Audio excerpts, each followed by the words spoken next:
large. It goes across to Wanstead Flats into Manor Park. Yeah, that's it. I don't think he's on your one. Okay. Been there, haven't I'm I? just going to try to share the screen and hopefully it will work. I definitely Been recommend there it. once. Too late.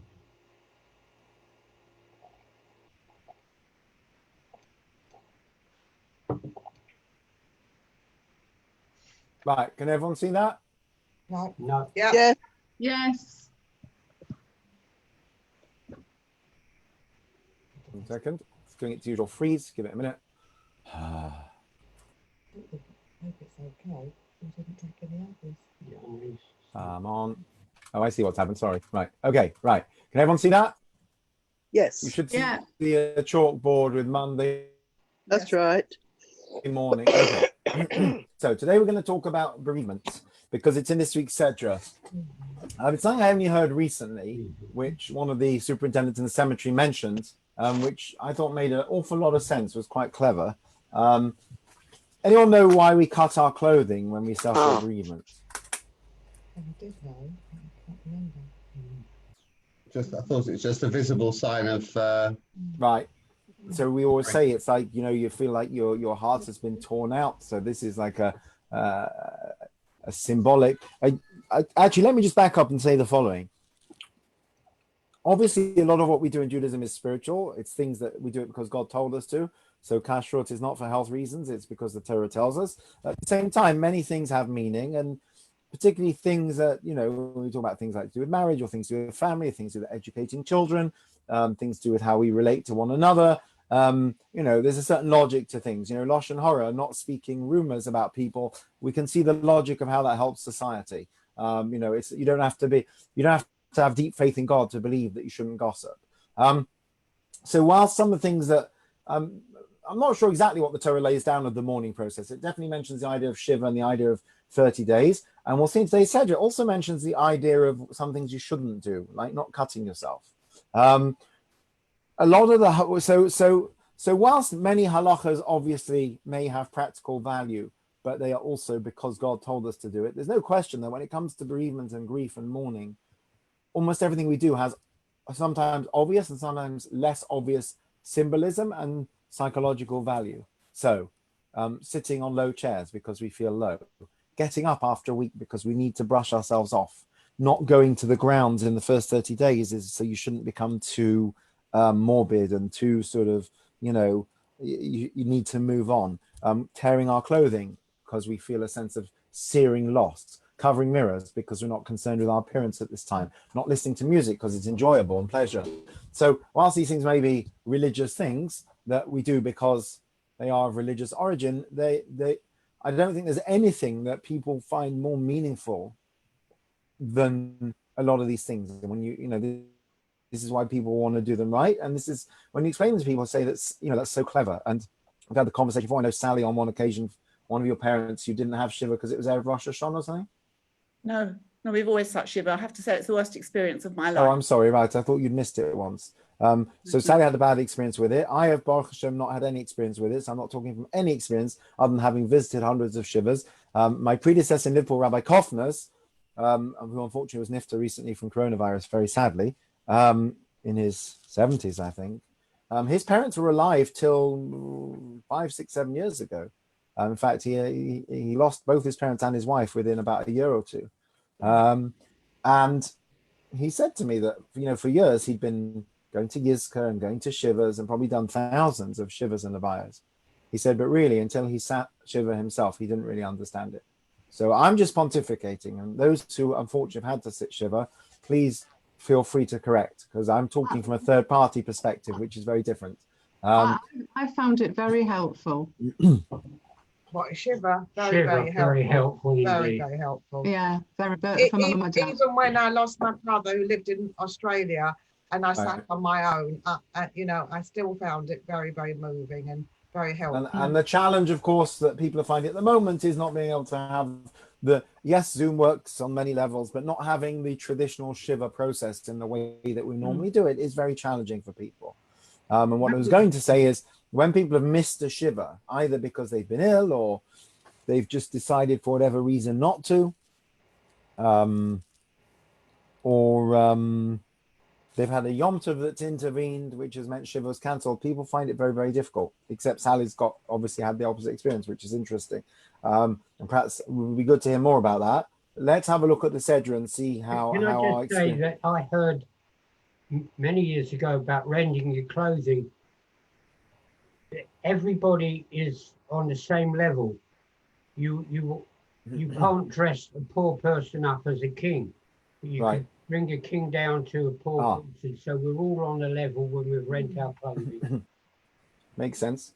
Many years ago, there was a chap called Major Bernard Schwartz, who was one of these people that kept his title long after he left the army. Major Schwartz wore a bowler hat to shore, always walked very properly, was always the first one there. When he died, he had 4 children. One hadn't been to visit for a while. And obviously, we did Korea, we cut the clothing. And Major Schwartz was very active in the British Legions. There were a lot of non-Jews at the Levaya. And someone was heard saying to somebody else, look at that, typical David. He couldn't even get a new suit for his dad's funeral. So fortunately, someone overheard this and explained, no, actually, we cut our clothing as a sign of respect, as a sign of mourning. No, he's not just looking like a shloch. And we explained why. So another reason, which I heard recently from a superintendent, which I think is alluded to in this week's Sedra, which I think is quite fascinating on a psychological level, is this. One of the things that many cultures used to do, the Torah speaks about it, we're going to see today, and you can see why a person might feel this, is that a person who is faced with a terrible loss will sometimes want to harm themselves. However, we understand that. Self-harm nowadays is understood in certain ways. Possibly biblically, it was different things. Anyone ever seen that festival they have? I think it's in the Philippines, where they rake their backs with thorns because of Yoshka's crown of thorns or something like that. And in Iran, they beat And them. it is, yeah, They the cut Shiites. themselves. Mm. Shiites have a festival like that as well. That was never the Jewish way. So the way I heard one superintendent express it was, in many cultures, people would harm themselves or cut themselves as a way of showing their grief. In Judaism, we don't do that. You know, our body is a temple to God, as it were, and we should look after ourselves. And therefore, it's almost like we're saying, I'm going to cut my clothing. Better I should cut my clothing, which I can always throw away and replace and cut myself. So that's what I heard recently. I never heard that before. I always heard it as, you know, it's symbolic of, you know, tearing something out. But I actually heard it as a sort of, as a substitute for self-harm, which is an interesting idea. I don't know if anyone's ever seriously explored that. I mean, obviously, you know, since time immemorial, you know, if you had a kid that was acting out, one thing you might just give them a punch bag and say, you know, punch this instead of punching your classmates, or, you know, that kind of thing. So what they call it, transference. It's a concept that makes a lot of sense psychologically. We're going to talk about that a little bit today, what the Torah says about grief, because there are 2 sides to the grieving. So like I said, there may well be things that are spiritual in nature, but almost everything we do, saying Kaddish and the 12 months and 11 months and the 1 month and the Shiva and the way we cut our clothes and growing our hair and not shaving and not listening to music, all have very obvious, if you like, psychological, secular symbolism as well. So what's interesting is the same Jewish tradition, which tells us you must sit Shiva for 7 days. You must, for the first 30 days, have certain restrictions. You must, for the first year, have certain restrictions. Also tells us that at the end of 7 days of Shiva, you must get up from Shiva. Right? You have it often, if particularly someone's been married for 60 years and, you know, one spouse dies and the other says, I can't carry on. So we say to the person, you've done your week of Shiva, you've paid your respects. Of course, you're grieving. Of course, you have a loss, but there is a healing that takes place. No, you shouldn't. Person might say, I want to keep the Shiva chairs. I'm going to sit on the ground for the rest of my life because life will never be the same. Or I'm going to go camp out in the cemetery. I knew a fellow probably needed help. He used to go sleep in the cemetery in the small town where he lived because his mother was buried there. He would literally go and sleep on a bench there because he wanted to be with his mother. Now, Judaism says that's not healthy. And in fact, that's one of the reasons we don't visit the grounds during the Shiva, generally. I think possibly even during Shloshim, that we shouldn't become too attached. Obviously, we're attached. It's a place of burial, a place of rest. It's about having a healthy perspective. So if somebody would say at the end of Shiva, I'm going to stay sitting on the ground, I'm going to wear my torn clothing for the rest of my life. If somebody would say after 11 months, I'm going to take Kaddish for the rest of my life. I'm never going to listen to music again because life will never be the same. And I don't know if anyone knows anyone like that. I've definitely known people like that, somebody who's not left the house since their husband died. because he's in the house and they feel his presence, and they're basically in grief, and they've never come through the mourning process. And when people lose a child, often, particularly an older child, they never truly recover from it. It's very difficult. So the same process which tells us how to grieve to an extent also puts limits on grief. I want to just make another comment on this as well, because sometimes people say, how can you have laws and regulations around something that's so personal and so emotional? There are certain things which are law, certainly Jewish law. You cover your mirrors, you sit Shiva, you don't go to work during Shiva, we don't listen to music, we don't have meat and wine during Shiva. And there are lots of laws. I'll give you an example. You're not supposed to go listen to live music, which extends to basically going to simchas. So people during the 12 months actually, first year often don't go to simchas where there's music or where there's going to be entertainment. But the truth is, we looked into this when Pam was in Avelis, it says even to go to like a charity dinner or something, even if there's no music, people try to avoid it. So what do you do if you're in mourning, God forbid, and you get invited to a very close friend's wedding or bar mitzvah?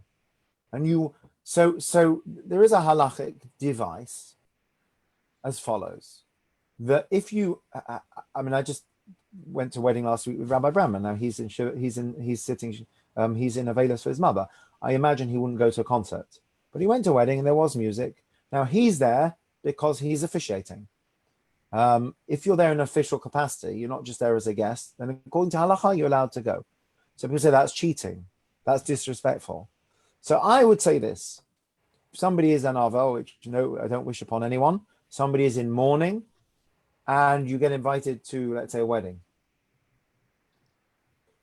Jewish law very helpfully gives you a framework which works both ways.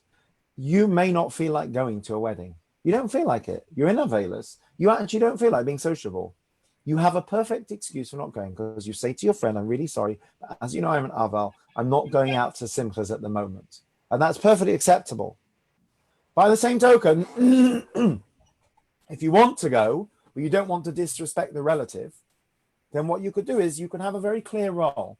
So what they used to in Crown Heights is somebody would pour the drinks. So if somebody was an aval, they would go and they would basically walk around as a wine waiter and pour the drinks.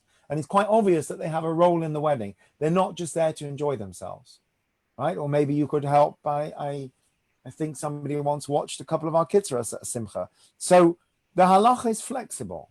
It gives you both options. The halacha is when you go to a Shiva house, you're not supposed to speak to the aval until they speak to you, right? Don't bother them. Don't drive them mad. I just saw a letter in a magazine. Somebody said, somebody died very suddenly in a car accident. And it was particularly painful that everyone that came to the house said, how long was he ill for and what treatment was he having? And they had to basically go through this whole thing. No, he was killed by a drunk driver and he was perfectly healthy until then. And it's really actually none of your business. And why are we discussing the gory details? So somebody said, from this, you see that the halacha, that you don't speak until the aval speaks to you. You let them initiate the conversation if they feel like it makes a lot of sense. So again, there you have halachic flexibility.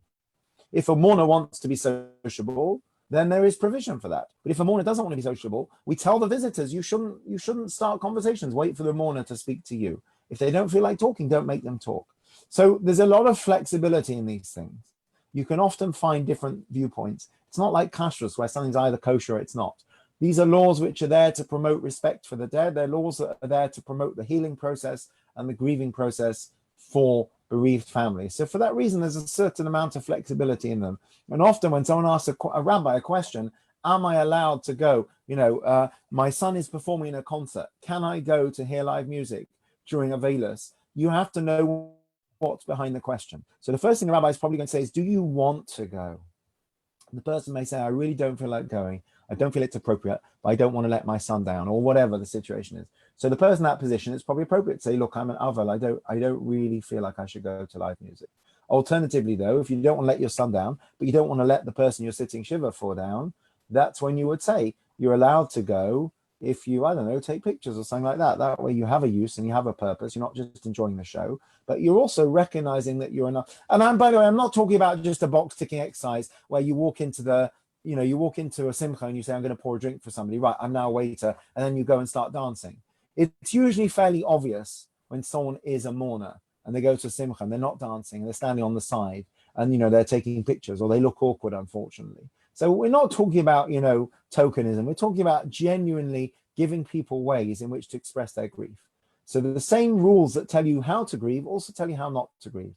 So not going to the grounds too much, not sitting on the ground for the rest of your life. Pick yourself up.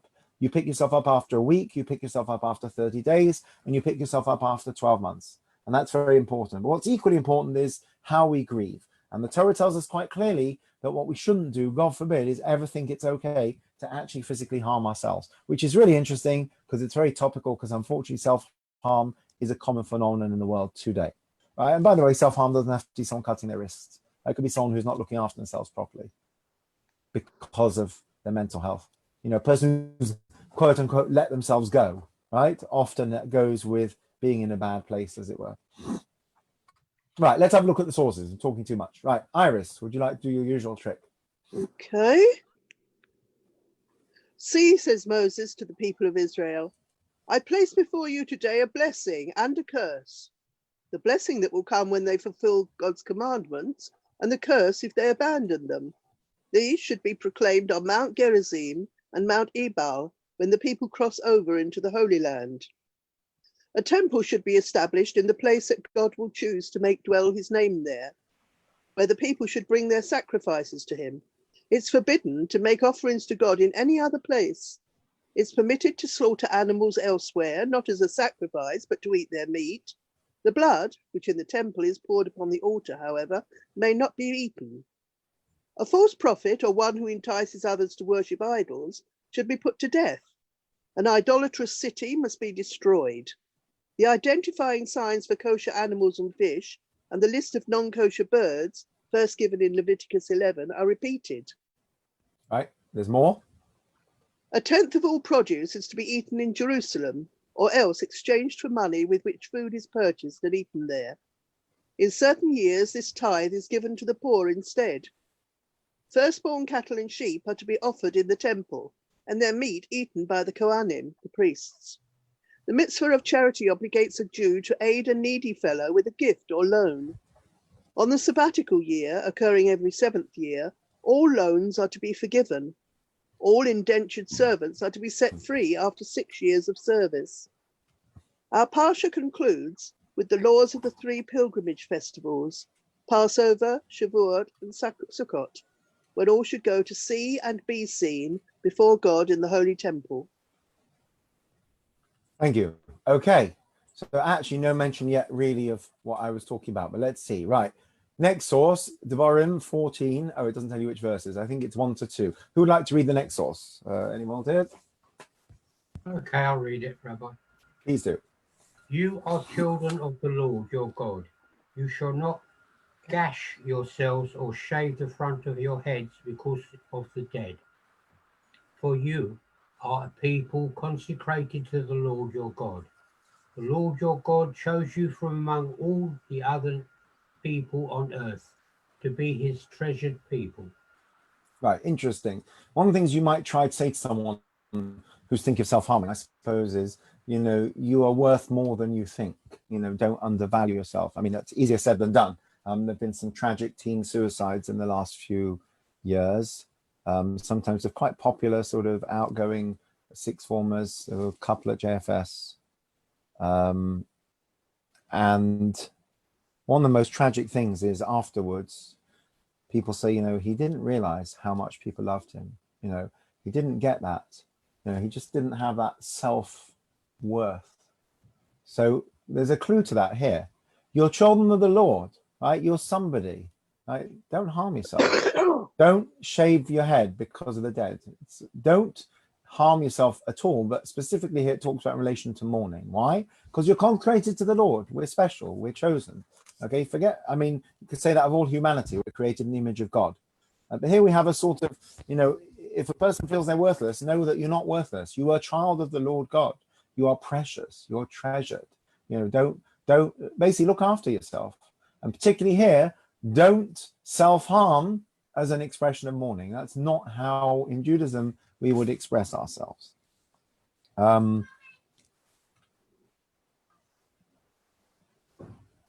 So let's see a couple of things from here. First of all, pick up Avot, which we read last week. Any volunteers for that? I'll read. I'll read it out. Can I ask a question? Yes? Hashem chose other people before he chose the Jewish people to be his chosen people. The others turned it down. So the Midrash says, yes. Yeah, so if he asked other people Yes. at the same time, Why would, yeah. that sort of makes sense. But if he asked other people before us, it makes it a second choice sort of thing. Right. So, yes, we're at the bottom of the barrel. Or alternatively, probably, I mean, chosen people is a controversial discussion anyway, but alternatively, perhaps, that's more the Midrash trying to show that, you know, none of the other nations wanted the Torah anyway, kind of thing. I know, was God serious about giving it to them? I don't know. But the truth is, actually, if we look at this Mishnah, for a minute, you are children of the Lord your God. Right? Just read the first verse there. You're children of the Lord, and for that reason you shouldn't gash yourselves. Right? That's before we can get as far as you're a people consecrated to God who chose you. So you, okay, could be talking to children of Israel, actually talking to all of humanity, because I don't think a Noahide is supposed to harm themselves either. You are children of the Lord, right? You are created in the image of God. That is a reason to look after yourself. Let's see the Mishnah about here, because there's two parts to this Mishnah. The first part is very, very holistic and generic. And universal. The second part is perhaps more specific to us as the Jewish people. So let's have a look. I think, Sally, were you going to read? Well, I think Julia wanted to. This is Hillel, by the way. Sorry, no, this is Rabbi Akiva. Okay.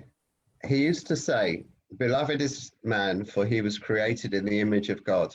Especially beloved is he, for it was made known to him that he had been created in the image of God. As it is said."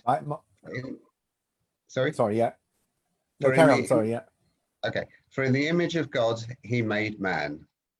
Right, Beloved so obvious, sorry, 1 second. So obvious as that sounds, not only were we created in the image of God, but we're told explicitly about that, right? Could be God created us in the image and kept that secret, that we have a divine whatever. But no, we're told in the Torah, we were made in the image of God. So that makes us special, basically. Us, man, nothing to do with Jews. Now, next one, Julian. Sorry, carry on, yes. Okay. Beloved are Israel, in that they were called children to the all-present. Especially beloved are they, for it was made known to them that they are called children of the all-present. As it is said, you are children to the Lord your God. Okay, so the truth is, that's a quote from the previous one, Deuteronomy 14. So that's where it says, you are children of the Lord your God. So that does seem to be speaking to the Jewish people. But anyway, at least for our purposes here, and we're talking Jewish tradition and Jewish law here, it says for us, when it comes to, we shouldn't cut ourselves. We shouldn't gash ourselves. We shouldn't harm ourselves. So why? Because we're special. We're worth more than that. Even a person who feels that they are, you know, I know there's other issues, there's control, there's all kinds of things that go into self-harm. But fundamentally, if you have such a low opinion of yourself, you should know that you're not being fair on yourself, right? Easier said than done. That's what the Torah tells us. You're children of the Lord. You're special. A nice novel interpretation of that, which is completely different. Let's see what the Talmud has to say about this. Okay, Sally. Question remains, according to one who said that Beit Shammai acted in accordance with their opinion, we should read here, you shall not cut yourselves, from Deuteronomy 14:1, which is interpreted to mean, do not become numerous factions. So do not cut yourself means do not split the Jewish people. That's a nice interpretation, right? Carry on. Abaye said, when we say the prohibition, you shall not cut yourselves, it applies we are referring to a case where two courts are located in one city, and these rule in accordance with the statement of Beit Shammai, and those who rule in accordance with the statement of Beit Hillel. However, with regard to two courts located in two different cities, we have no problem. Okay, so it was part of a bigger discussion. The discussion was when the Torah says, do not cut yourselves, it means don't divide yourselves, be unified. And it gives us a few examples if you have different courts in the same city giving different rulings. By the way, this is a source of endless discussion. You're not really supposed to have more than one based in a city. So how can you have two or three, or in Israel, you have probably hundreds. You have private courts, or in London, you have at least 3 that I know of, possibly 4. It's a very good question. I'm not sure what the answer is. In Israel, the answer is each person comes along and says, I don't recognize the other guy. You know, he's not, I don't, we need to set up our own based in because we don't recognize them. It's an interesting question which arises. So is it more to do with people's relationship with other people than it is to mourning? So that's a good question. So that's the kind of what do they call it? X. What's the phrase? Thank you. Exegetical, whatever they call it, interpretation of it. So there is a principle we have, which you may have come across, which is right that you can't remove a verse from its literal meaning. Sorry, its simple meaning. Chat. So the simple meaning is clearly you shouldn't cut yourself, physically harm yourself over the dead. But here's a nice idea: you shouldn't cut yourselves, you shouldn't hurt yourselves by dividing the Jewish people. Right? So Your here's a community voidus, because- shouldn't be divided. So, So- if it's voidus in the family, this is a point where you would actually say, well, this is Yeah, it would seem so. It's a Torah prohibition. So I'll give you a few examples, which often rear their heads from time to time. When it comes to shechita, it's always a bone of great contention if somebody opens up. Let's say I decide that I'm going to start an operation of kosher slaughter. It's going to be 100% kosher. I'll get my, I don't know, whatever approval and supervision. And I'm going to call myself the London Shechita organization as opposed to London Board for Shechita. And, you know, competition's a good thing in capital, you know, capitalism and so on. According to halacha, that would be very much frowned upon in many ways, particularly when it comes to something like shechita, when it comes to a base team, when it comes to communal organizations. One reason being that for many communities, that was their income. Shechita particularly always brought in income for communities from the fees and whatever. So if I come along as a private enterprise, I'm going to harm that communal infrastructure. I just thought of an example. I forgot what it was now. I was going to give an example. Oh, I'll give an interesting example. So there are times, you know, it's always interesting. There are caterers that have more than one hechsher. I'll give you an example. Homolis has KLBD and Kadassia, okay? Mazzy Cohen has KLBD and Kadassia. What's his face? What's he called? Can't think of the name now. Reeh has KLBD and Kadassia. Stuart Bernstein has KLBD and SKA, right? So you find, I'll let you into a little secret. It is extremely unusual, to the best of my knowledge, extremely unusual to have a situation where somebody has two hechshers and they literally each send a shomer completely independently of each other. The more likely scenario is that one of the people giving supervision basically gives the full-time supervision, and the other relies upon that most of the time. So, for example, I don't know how it works with Stu now being under KLBD. It'd be interesting to ask him.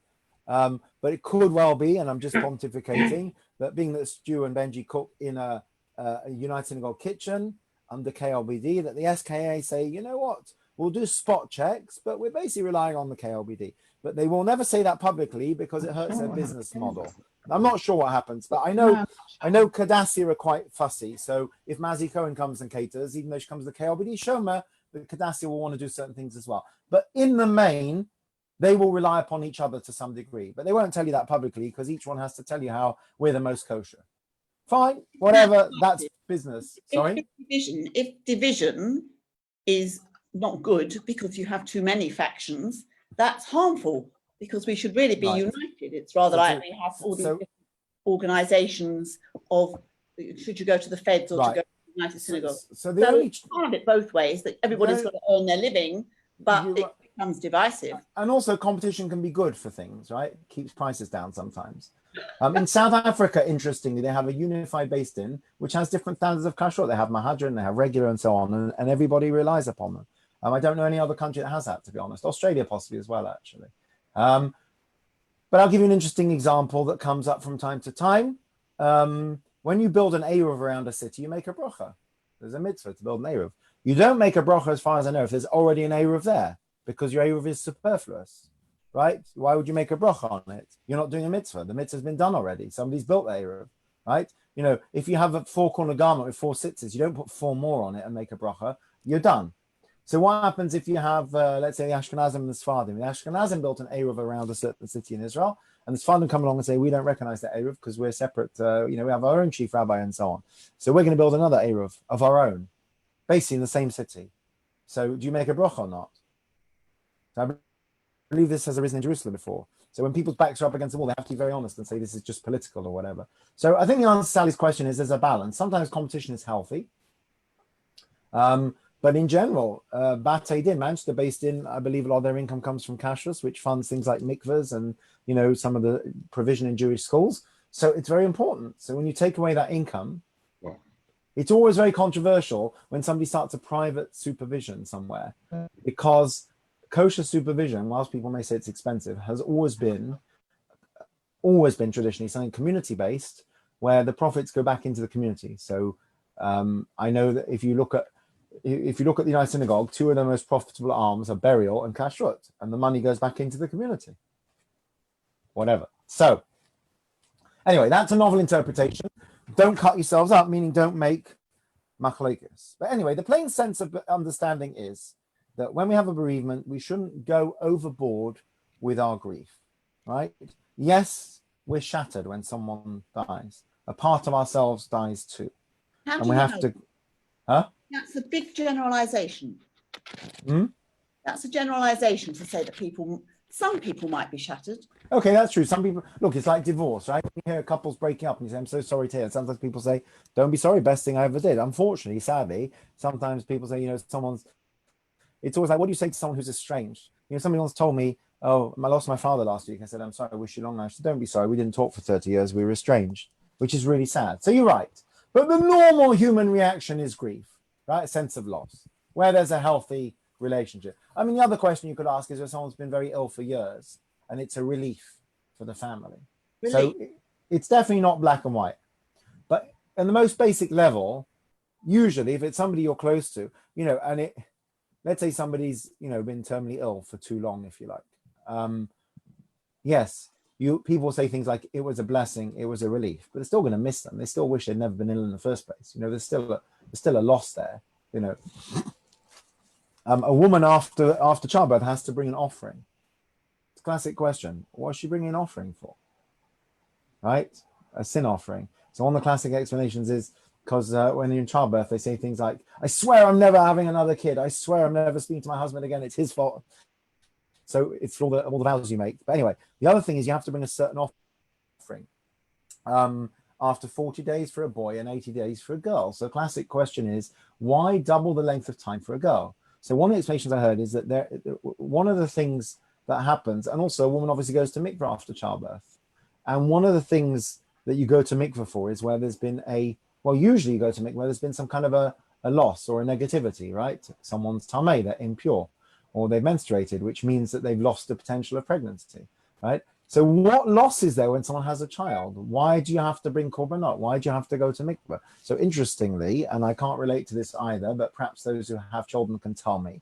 And I think this is a big factor in postmortem. What do you call it? Postnatal depression. Thank you. Postnatal. In America, they call it postpartum. Postnatal depression. One of the factors is that having carried a life for 9 months, you're now bereft of that life. Well, you're not really bereft of it because it's now, crawling around and gurgling and calling you mama and dada and dribbling all over you and waking up in the night. But in purely simple terms, your body has suffered a loss. I don't know if any women can relate to that. I have no idea. I was never pregnant. Is that a phenomenon? No. Not in my experience. I've never suffered from it. Sorry? I never suffered from depression after the children. So I'm saying I don't know if it's a factor in that or if it's a more basic feeling that, whilst it's wonderful to now have this child that's wriggling around, you've carried this child for 9 months and you're not carrying them anymore. I don't know. But that's one of the reasons given. And why a double period of waiting for a girl? Because there's a double loss. Why? Because a girl will go on to have children of her own. So it's not just, I don't know, that's what I've heard. Yeah, but you keep your daughters and you lose your sons to other women. That's true as well. So, in most normally functioning relationships, and taking into account estrangements and taking into account where the person's been, suffering and there's a sense of relief, nonetheless, even where someone's suffering, obviously would much rather they would get better than they would have to die. So there is generally a feeling of loss associated with grief, and the Torah says that's fine. You should grieve. And one of the things I often mention at Shivas is not only. So let's ask a question, right? Okay. I think I've told this story before. When we lived in New York, we're in a building that was 5% Jewish and 95%, I think we're still allowed to say African American, probably Christian. Come home one day, there's a big sign on the door, Gladys is homecoming 3:00. I think that's nice. Where's she coming home from? Hospital? I look more closely and it becomes apparent that I don't know how I realized Gladys has died and she's coming home to Yoshka. And it's a big celebration. They're very happy, right? Having drinks and having a wake and whatever. So in Judaism, we don't do that. Right? Where does it say in the Sedra about the 7 days and the month and the year? We learn it, I think, from Moshe and from Aaron that they grieved for 7 days and for 30 days. Right? That's where we learn it from. So I believe it is Doraisa. It's direct from the Torah that we learn the concept, but the details are very much rabbinic and a custom and practice. So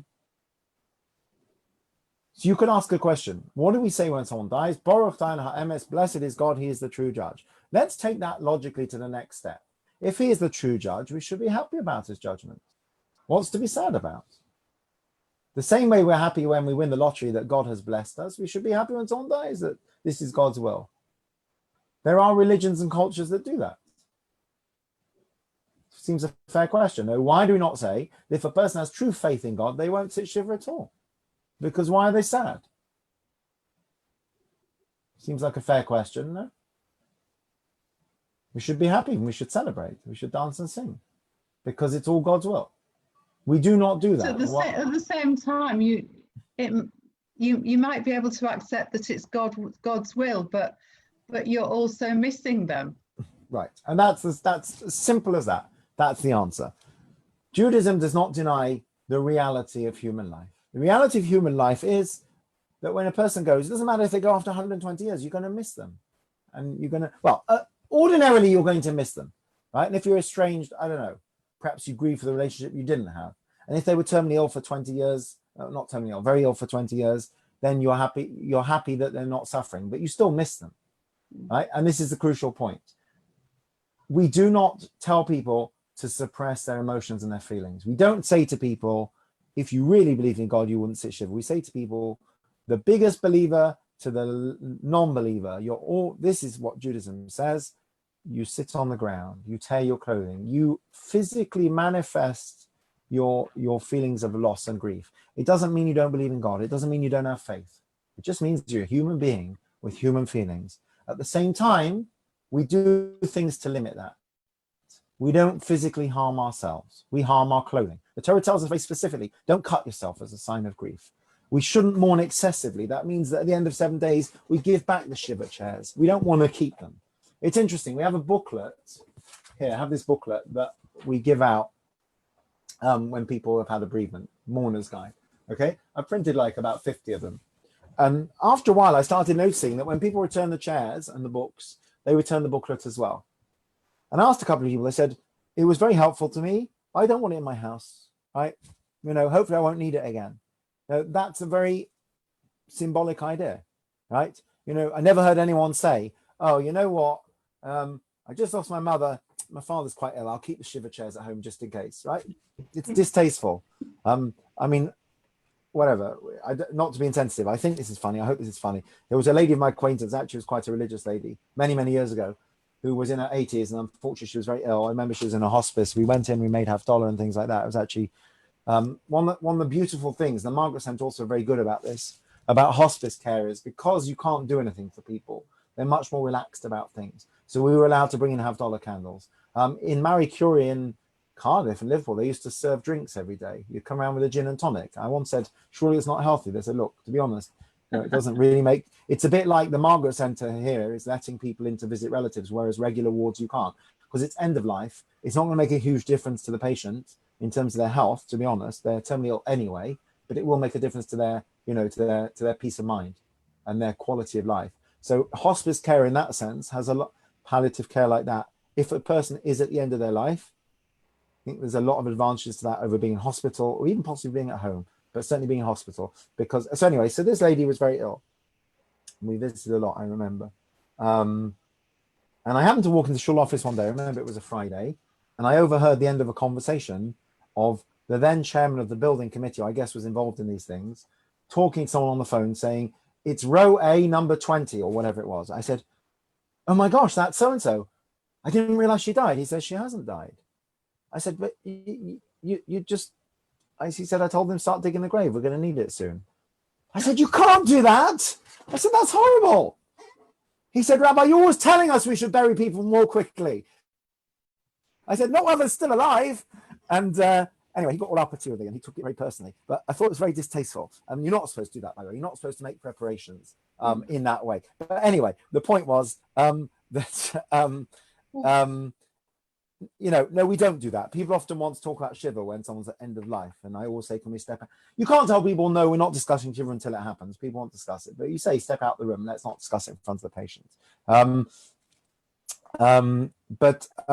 So Judaism gives us these things and everybody is supposed to do it.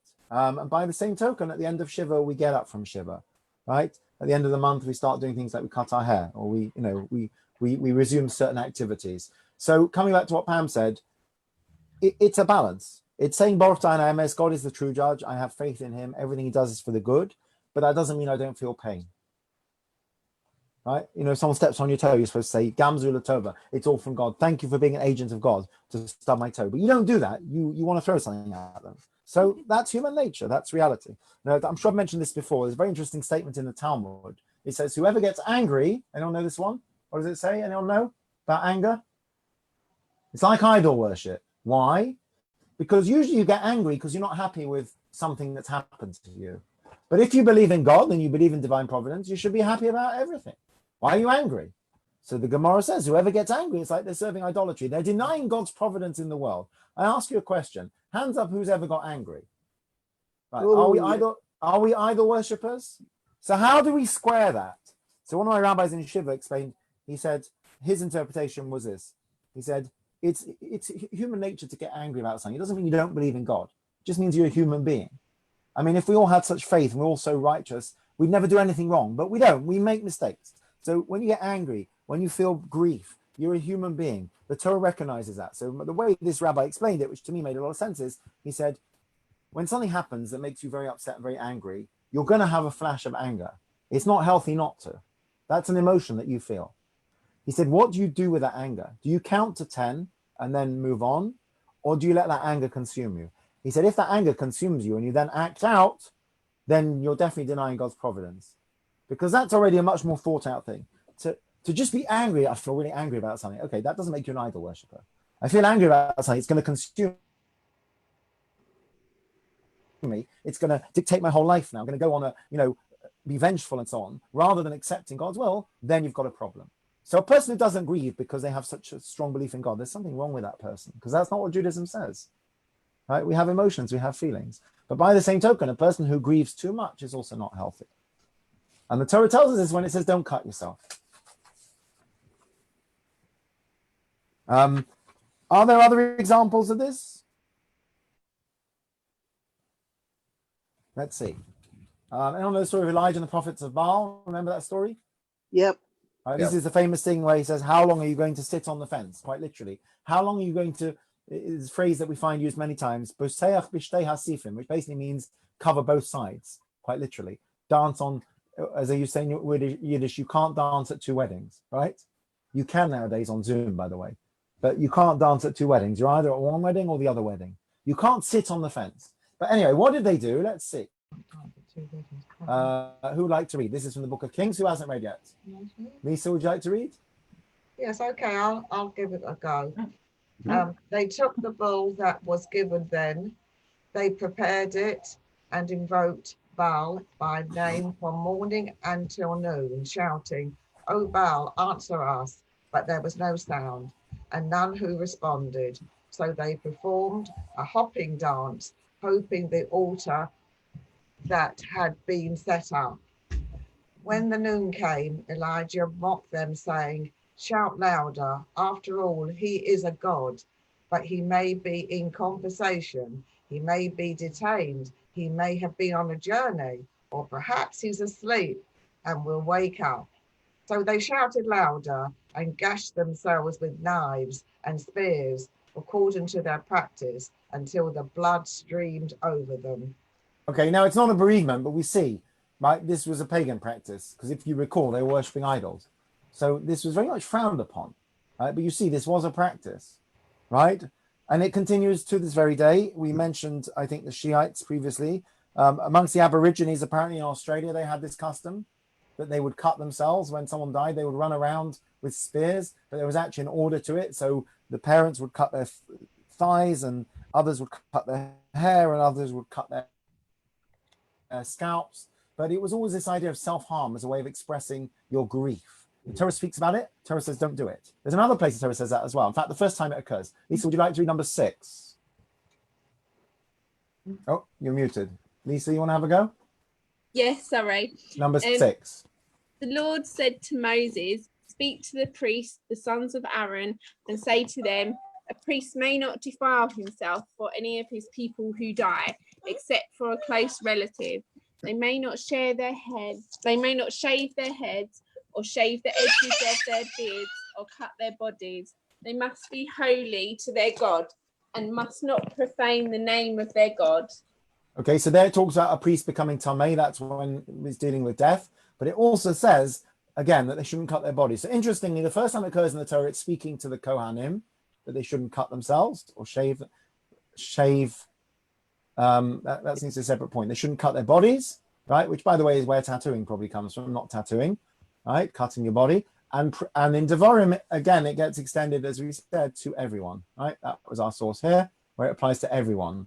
And it says, you're children of the Lord, you're better than that. You shouldn't gash yourselves or shave your heads because of the dead, and you certainly shouldn't do it for any other reason either, right? So self-harm is frowned upon, right? By the way, I'm not saying that if someone's self-harming, we should judge them and poke fingers. I'm just saying that it's frowned upon. It's frowned upon because we're better than that, right?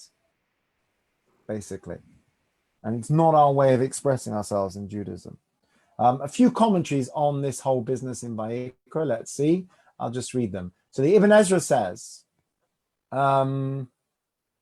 these are comments about excessive grief. The feeling is that if you cut yourself, you'll take your grief too far. You're actually harming yourself, right? And like I said, it might not be cutting yourself. It might be someone that, lets themselves go after bereavement, doesn't look after themselves, doesn't eat properly, right? Or, doesn't exercise or doesn't sleep properly, right? There might be other reasons for that.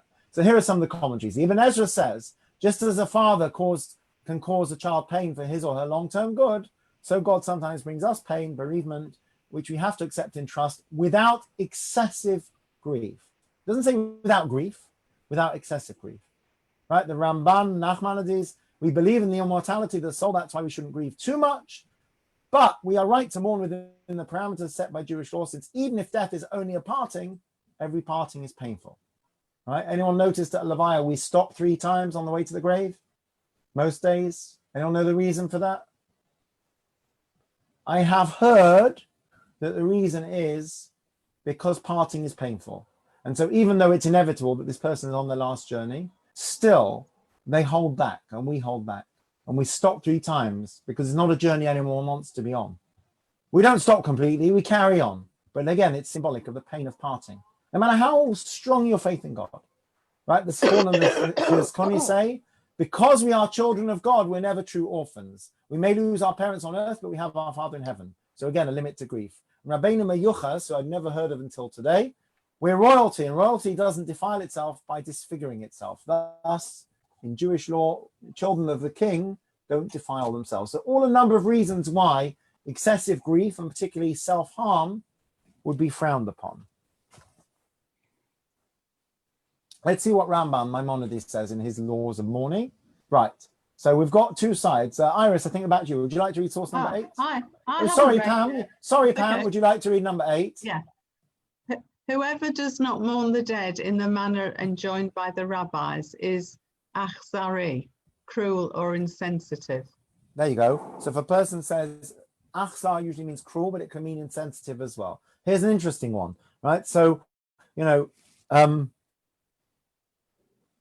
if a person, God forbid, passes out in shul, or let's say they don't pass out, they're feeling very ill, and sometimes I'm going to call an ambulance. They say, no, it's Shabbos, I don't want you to. What do? You say, you call it anyway, right? It's not, it's not a question. So you want to be frummer than everyone else, frummer than God himself, by saying, I'm going to keep Shabbos and I'm going to let myself be dangerously ill. No, that's not allowed, okay? Not quite the same thing, but if you have a bereavement and you say, I want to prove how pious I am, I'm going to have a party. I'm going to sing and dance because this is God's will. No, you're a fool. You should mourn. There's something wrong with you if you don't have human feelings. Why do we need all these laws about, disputes at based in? Why do we need divorce laws? If everyone behaves themselves, no marriage would ever break up. No people would ever have an argument over property or something like that. Nobody would ever need to run to a city of refuge because they've killed someone by accident. Nobody would need to bring a sin offering because nobody would have sinned. But that's not the reality. The Torah isn't speaking to righteous tzaddikim who never make mistakes. The Torah is speaking to ordinary, everyday human beings. When someone dies, you're sad. Okay, there are exceptions to that. But generally speaking, you're sad no matter how religious and how much belief you have. The Rambam says you should mourn.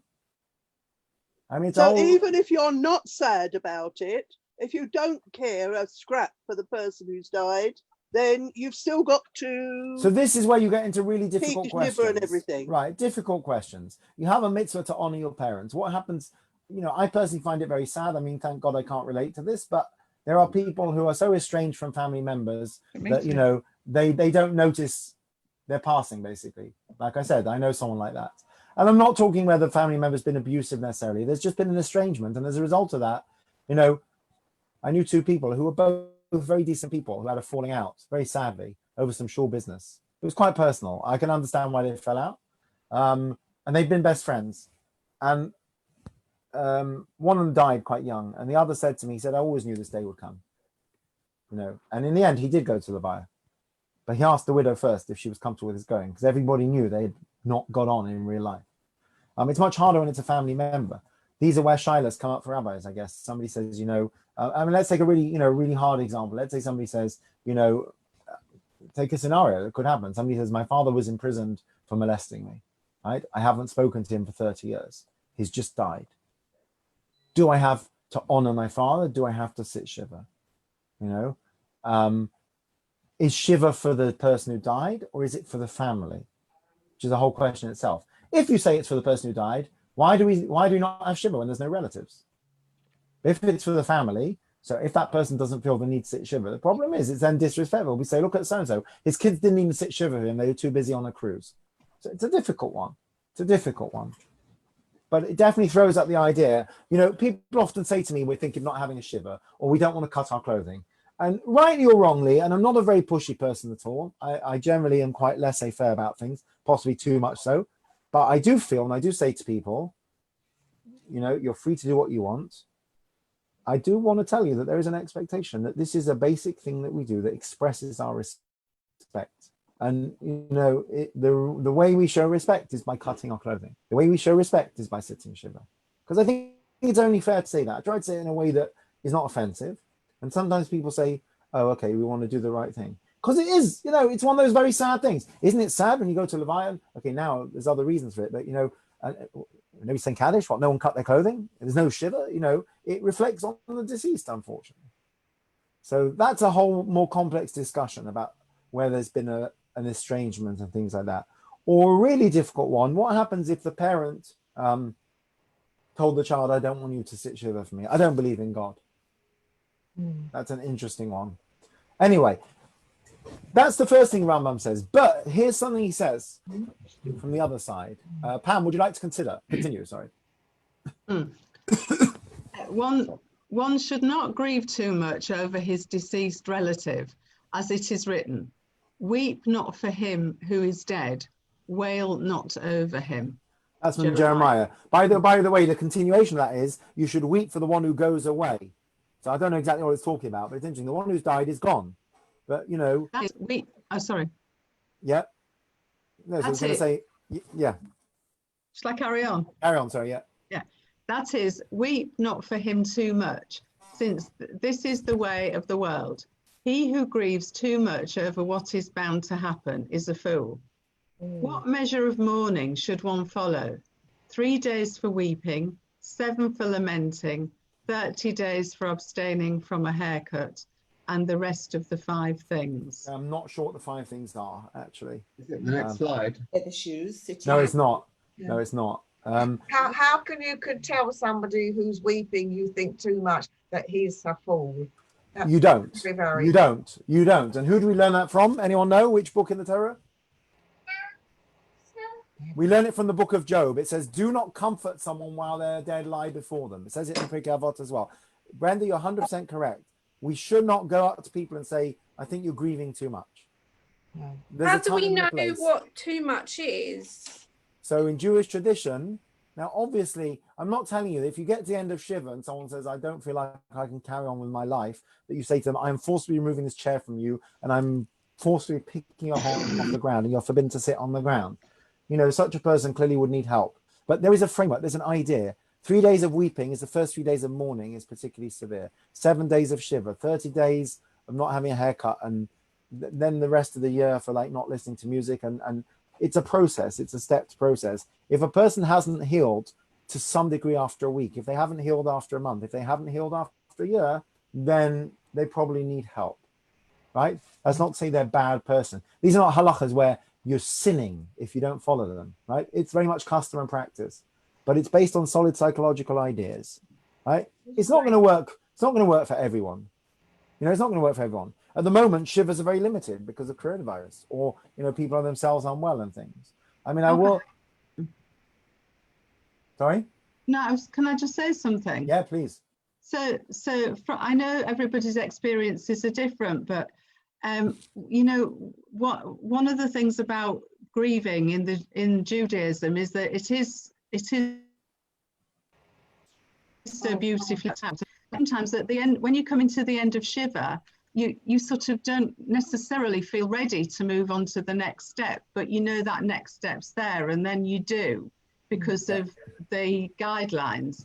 And then similarly at the end of the month, it's that board, you're sort of on a crossover time after Shiva and after the Shloshim. And there's a very social element to a lot of these things, needing a minyan for Kaddish, having Shiva where people come around.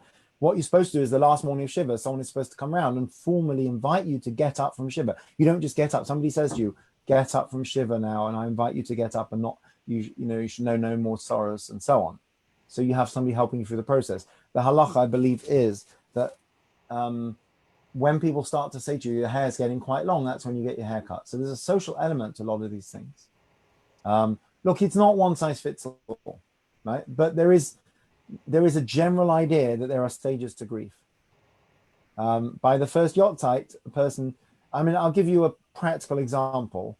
If you observe the way people speak about at funerals and the way they speak at stone settings, it's very different, right? For many people, by the time they get to the stone setting, things have settled down and they've had a chance, particularly if somebody's died suddenly or young, the funeral will be very raw, very emotional.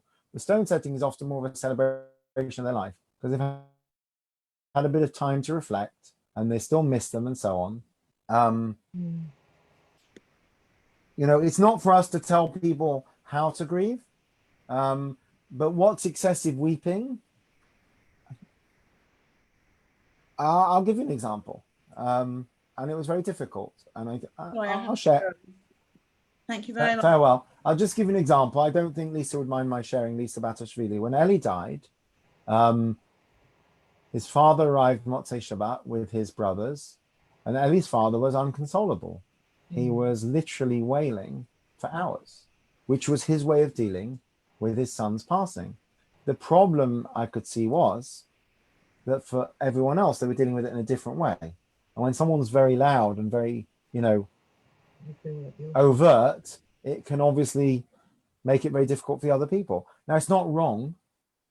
That's probably an example of excessive wailing. It's not wrong. We don't tell someone who's grieving, you shouldn't do that. But a healthy mindset would be to find that balance. You know, of course you're going to feel that way. How long do you feel that way for? Right? And interestingly, people say, I'll never recover, but they do recover. People do recover, right? So time heals and so on and so forth. The Torah says very clearly, we shouldn't overdo it.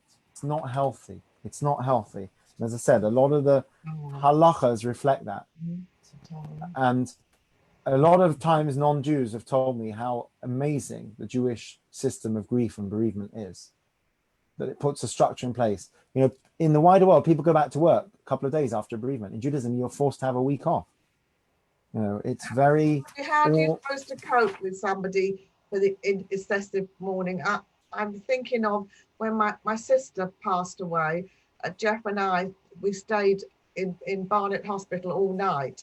And my niece, my great niece, that's my sister's granddaughter, we had to tear her off of her body. She just wouldn't leave. She was sobbing and sobbing so much. And even now, her Facebook picture has my sister and brother-in-law on it. She So, still hasn't got over it. That was about 5 years ago. We so, didn't know what to do.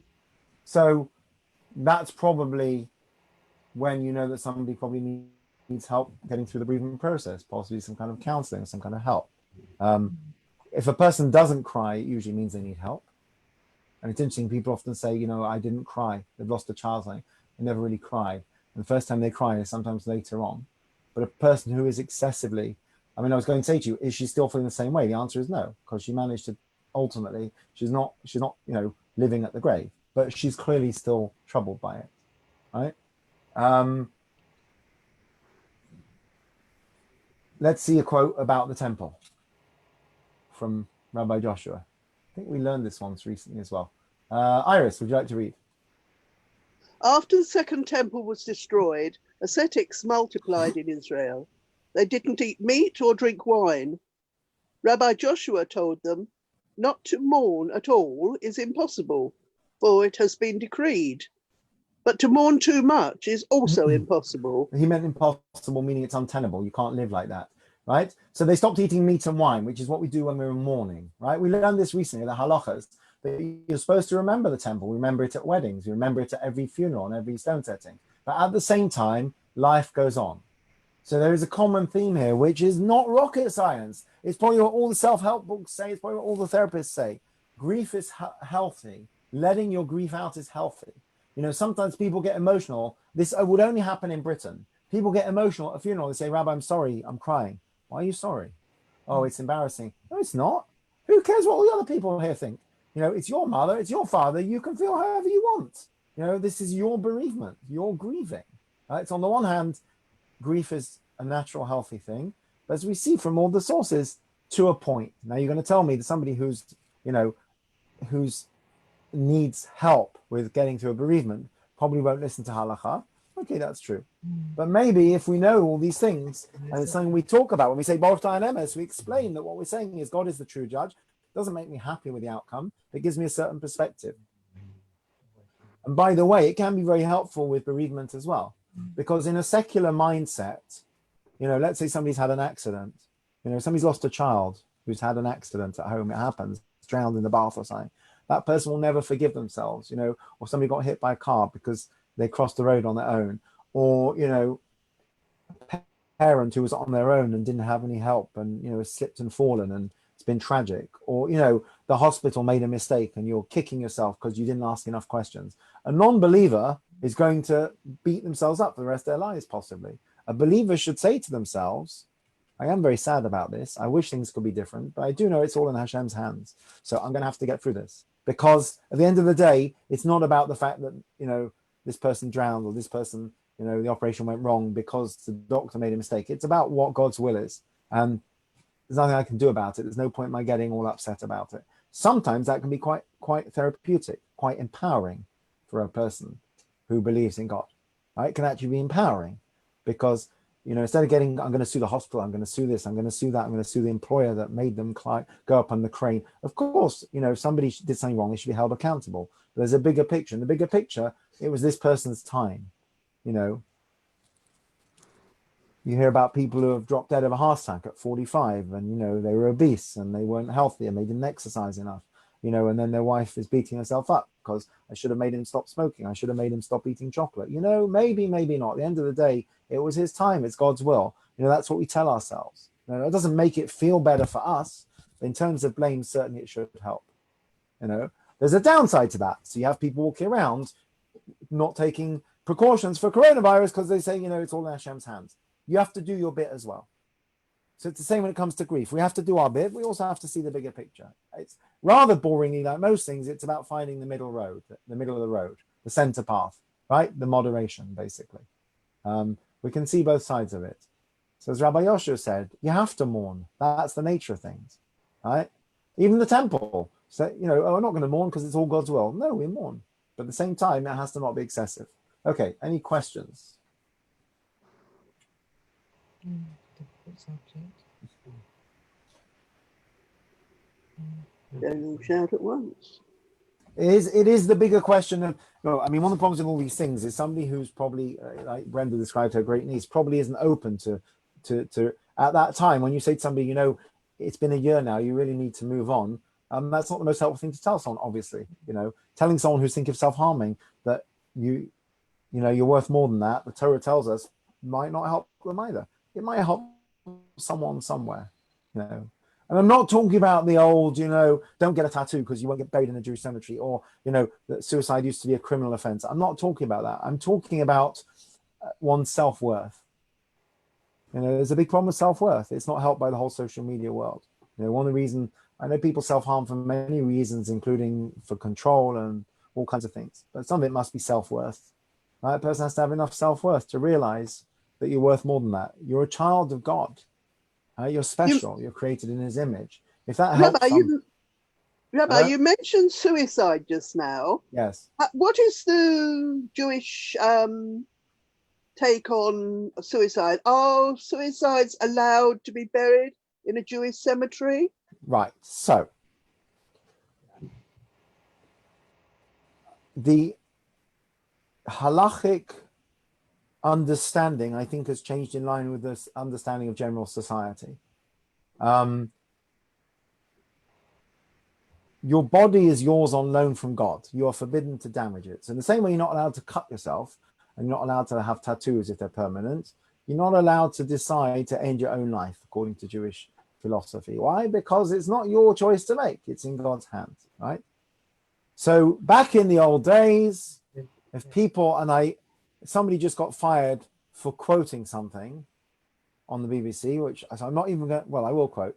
The phrase used to be to commit suicide, which in itself has a connotation of committing a crime, right? And it used to be illegal, right? They used to have this famous, rather bemusing thing that at one stage attempted suicide was punishable by the death penalty, which is a bit ridiculous, right? And Christian, whatever.